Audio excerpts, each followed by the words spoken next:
Greetings and salutations. Welcome back to another episode of 365 Days of Gaming. Appreciate you taking out time. Check this video out. Feel free to like, share, subscribe, comment. Never required. I always appreciate it. Now, this video is actually going to be a sequel to the first video that we made. Now, I'm not going to do the direct sequel to Super Mario Brothers because Super Mario Brothers 2, not that high on my list. I don't think it's a bad game, right? But I don't think it captures Mario Brothers, right? The Mario Brothers that I know and I grew up on and I was playing on the NES. When it came out and I played it, even as a kid, I'm like, something's just not quite 100% right with this game. I actually didn't even beat that game until it was re-released on the Game Boy Advance because I just didn't really care for it too much. But the game we are going to talk about is what I consider the sequel to Super Mario Brothers, not the Lost Levels, because we didn't get that over here. I'm talking about Super Mario Brothers 3. Now, the game comes out in '91. It actually was shown first on the game The Wizard, and that was like a lot of Nintendo propaganda in that movie, right? They had like the Power Glove. They showed a bunch of different games, but when they showed Super Mario Brothers 3, that was it. Like, that game looked incredible, sounded incredible, played incredible. And I remember the first time getting my hands on it and just not even like knowing where to start. You know, now all of a sudden we got a world map where you get to pick each level. You don't even have to play every individual level if you don't want to. You know, there's just a ton of secrets, like, 10 times more than the original Mario Brothers. You got the flute where you can skip worlds. You got the mushroom houses and all the other various versions of the mushroom houses where you can get prizes, you can get extra lives. You got an inventory system where you can select an item to start the match with. So you can go into a world with the Hammer Brothers suit or the Tanuki suit where you turn into stone, the frog suit, still have your traditional mushroom, your flower power. Now you got the leaf that turns you into the raccoon. You can fly, like Mario can fly now. Like, it was just mind blowing. And then the game itself, it's smoother. There's so much more control over the way your character moves, especially if you got certain power-ups.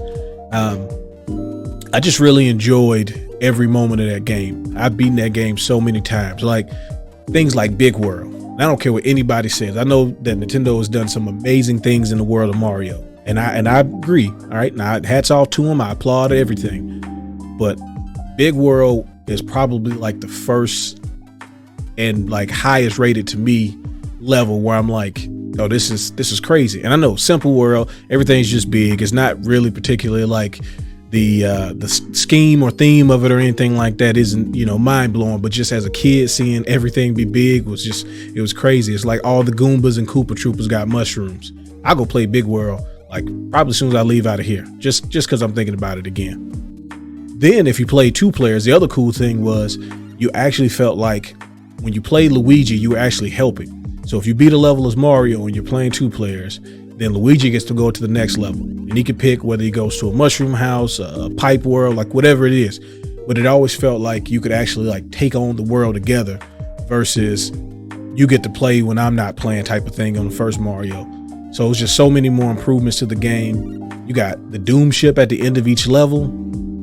You're actually saving multiple kingdoms this time. You're not just saving one person. You're not just looking for a Princess Peach, even though you are still looking for it, right? But you're saving all these different worlds. At the end of each world, you get the Doom ship, which has a Koopa Kid at the end of it, which was like, just a whole different other level added to the Mario lore, which for me as a kid, was like the thing. It's Mario everything, right? Jumpman and the Koopa world and all the different kids. I can't remember all the kids' names by heart, but I do know one of the kids' names is Larry.